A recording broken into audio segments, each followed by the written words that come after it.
Всем привет, друзья, канал Моссолимп. В работе у нас Kia Optima.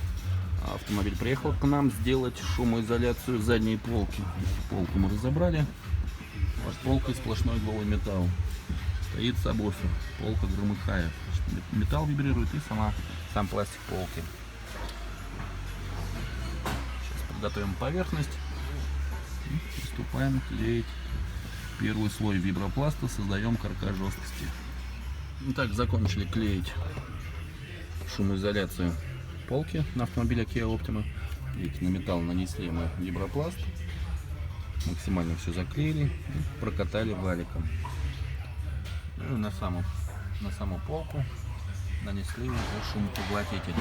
Называется он турбоволна, толщина 15 миллиметров. Сейчас собираем полку, автомобиль готов. Ставьте свои комментарии, подписывайтесь на канал. Всем пока!